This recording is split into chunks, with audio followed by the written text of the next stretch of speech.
Bonjour et bonne fête de l'indépendance pour tous les Burundais,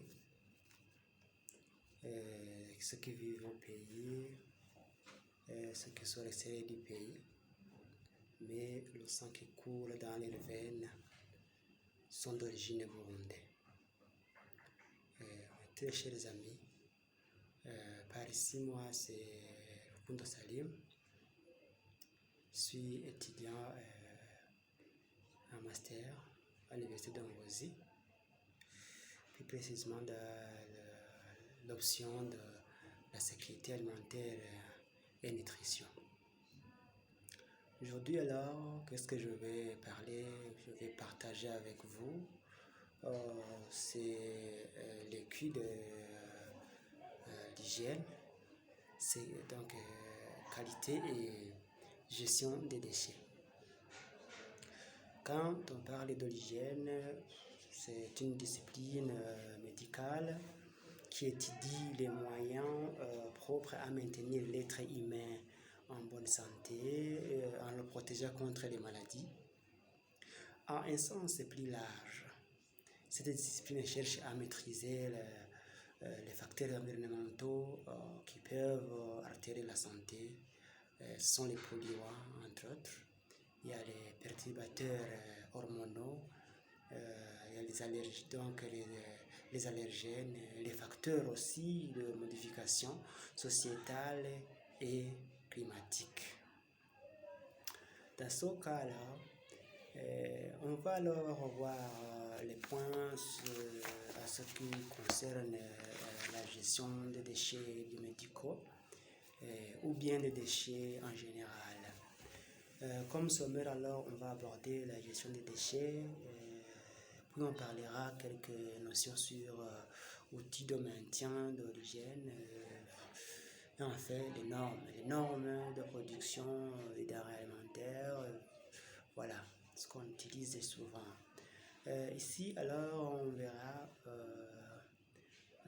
en ce qui concerne la gestion des déchets.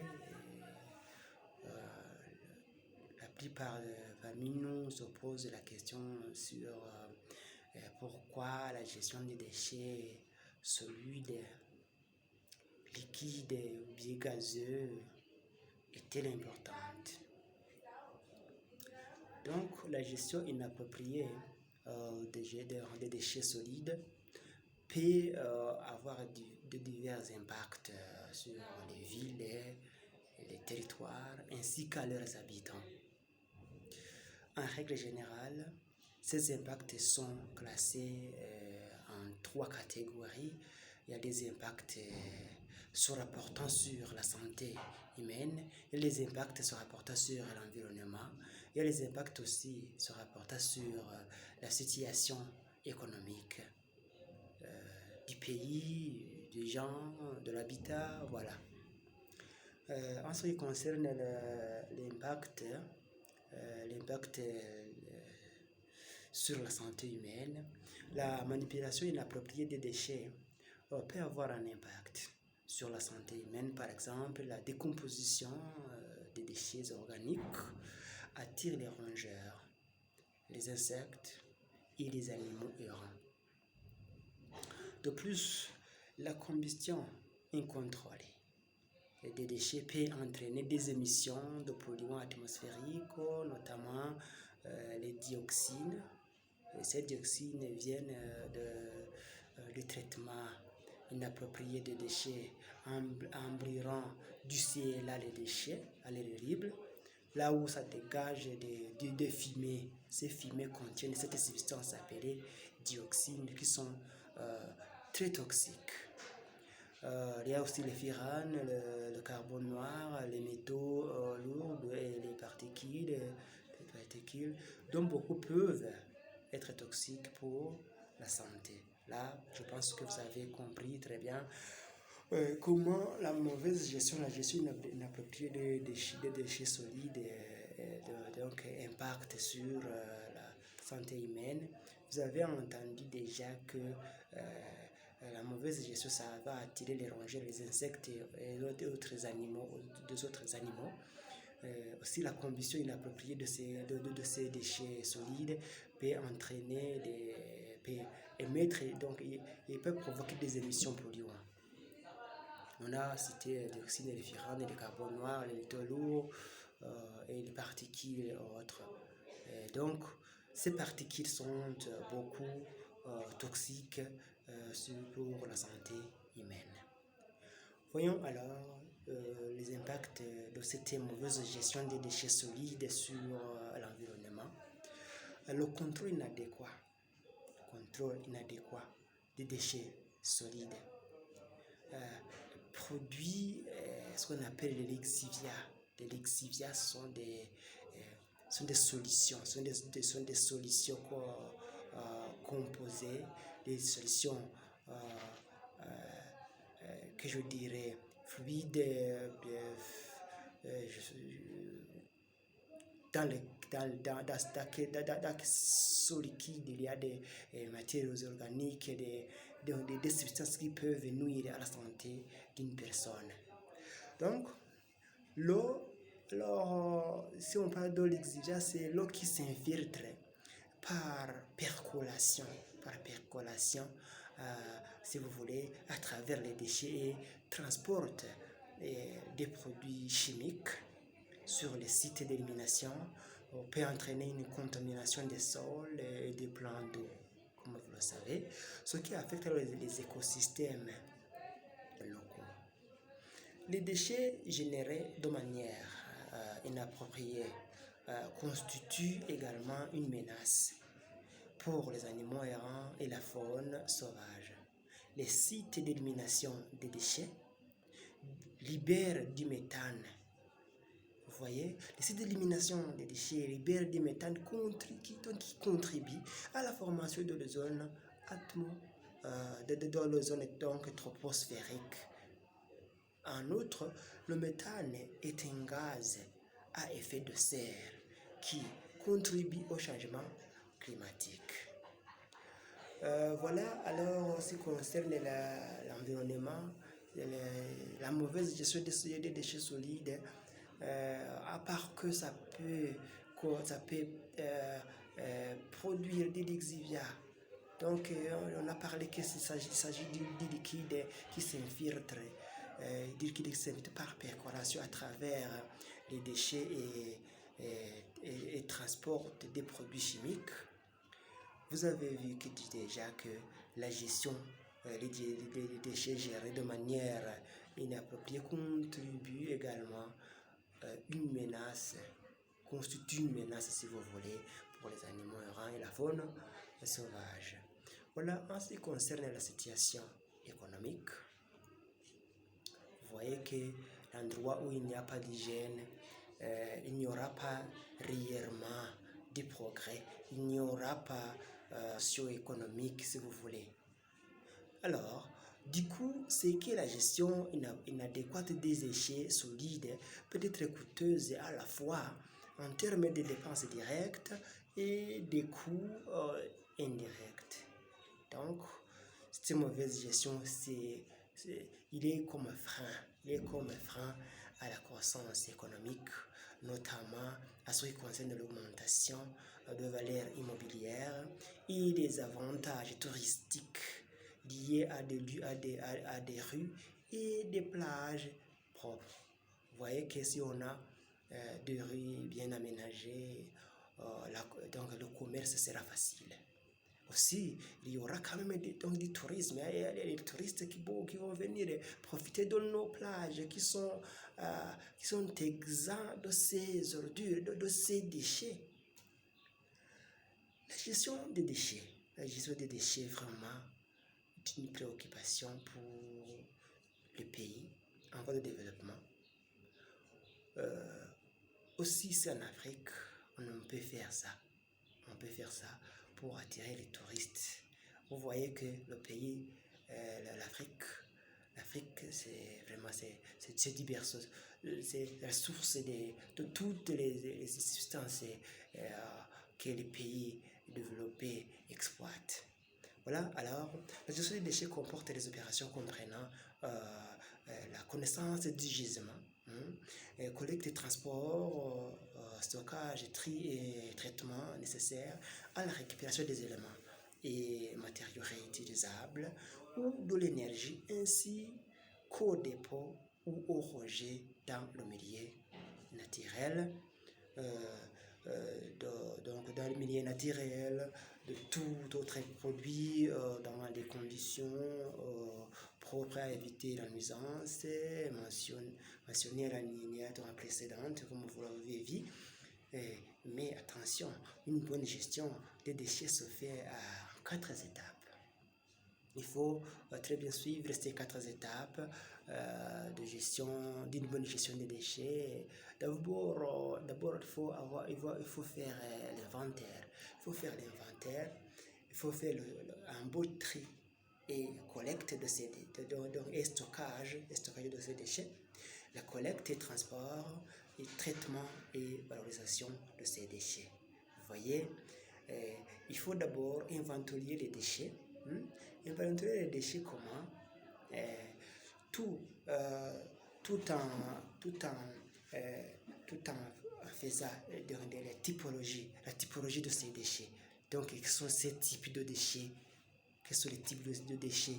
Mais pour faire la typologie aussi des déchets, il y a des notions qui interviennent. Il y a une série de 10 questions qu'on doit répondre, pour bien faire un inventaire.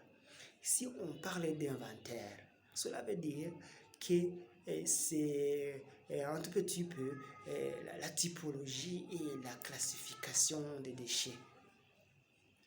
Alors par là, c'est que pour un inventeur, comme première étape, une bonne gestion des déchets commence toujours par un inventaire. Une parfaite connaissance de ces déchets et de leurs caractéristiques est nécessaire pour pouvoir faire choix judicieux en matière de traitement, valorisation. Alors, cette première étape consiste à réaliser un état de lieu qui permettra d'identifier les types de déchets, typologie, les modes de production, les fruits donc.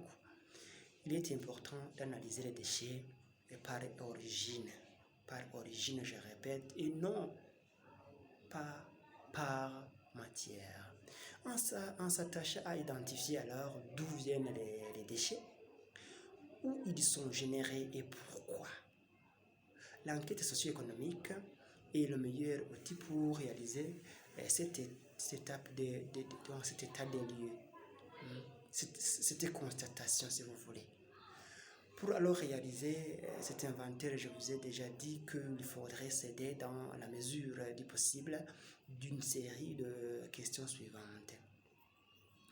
Quel type de déchets générer? Quel est le lieu ou poste de production de ces déchets? Quelles sont les quantités produites? Quelles sont les variations? Quelles sont les variations de ces quantités dans le temps? Quels sont les déchets soumis à des contraintes réglementaires particulières? Quel traitement spécifique, quels sont les traitements spécifiques qui sont nécessaires? Quelle est la destination finale de ces déchets? C'était la 10e question. Mon frère, c'est que ce n'est qu'une fois ces informations maîtrisées qu'il est possible de prendre les bonnes décisions et de progresser vers l'étape suivante. Nous avons vu que après cette identification, on va faire le tri et le stockage de ces déchets. Alors, avant d'arriver là-bas, c'est que pour faire la typologie des déchets, on va parler des déchets à caractère dangereux, les déchets à caractère dangereux, les déchets inertes. Il y a des déchets aussi non dangereux. Dans ce cas, c'est que, mes chers amis, par là, c'est que après avoir fait ce typage, Et il ne faut pas oublier que un déchet inerte n'est pas égal à un déchet non dangereux. Ceci, les déchets inertes sont différents des déchets biodégradables. Voilà. Alors, on se poserait une question sur cet inventaire. Mais en quoi cette typologie est importante? Quels éléments de réponse on peut s'aider dans cette étape? Premièrement, on fait la typologie de ces déchets pour préserver nos ressources naturelles. Les ressources naturelles, comment? On réintroduit facilement nos déchets dans un cycle de production. Deuxièmement, après avoir fait l'inventaire, cela va faciliter la suite des opérations suivantes dans la gestion des déchets. Comme ça, alors, il faut remarquer qu'il est impossible en effet de recycler du verre avec du métal ou du papier avec des bouteilles et flacons plastiques. L'optimisation aussi de la valorisation des déchets et la diminution du volume des déchets mis en décharge.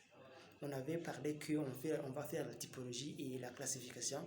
Voyons, effectuons alors la classification de ces déchets. Mais, mes chers amis, sachez qu'il y a des axes, des points de vue sur lesquels tu dois t'attacher avant de faire cette classification. Alors, plusieurs classifications existent et tout dépend alors des finalités, si vous voulez. Le classement des déchets peut se faire selon les propriétés du déchet, c'est-à-dire selon leur impact sur l'homme ou sur l'environnement. Si on parle alors, si on se base selon les propriétés des déchets, on voit directement qu'on aura les déchets dangereux, les déchets non dangereux et les déchets banals. Donc, les déchets banals. Il y a des déchets banals ou des déchets que je dirais inertes. Alors, selon alors leur origine, c'est-à-dire leur provenance, d'où viennent ces déchets, les déchets venant des ménages, on les appelle des déchets ménagers ou bien des ordures ménagers. Les déchets venant des activités économiques, par exemple, les déchets municipaux, les déchets dangereux ou non dont le producteur initial n'est pas un ménage, les déchets industriels issus de l'industrialisation, et les déchets de commerce issus du commerce, et les déchets des hôpitaux. Voyons alors, aussi il faut parler des services publics qui génèrent des déchets ménagers assimilables. Donc, on appelle des déchets assimilables aux déchets ménagers, venant du bureau, des entreprises et des hôpitaux. Mais selon alors les paramètres physiques, biologiques et chimiques, il y a des déchets valorisables, des déchets non valorisables. Oui, bien, voilà alors, mes chers amis, c'est par ici qu'on va prendre, que cet exposé va prendre fin. Peut-être qu'on aura à parler dans l'autre épisode. On parlera alors en détail ces déchets, on parlera quels sont les éléments qui constituent ces déchets. Et on va aussi montrer l'importance de la gestion de ces déchets, si vous voulez.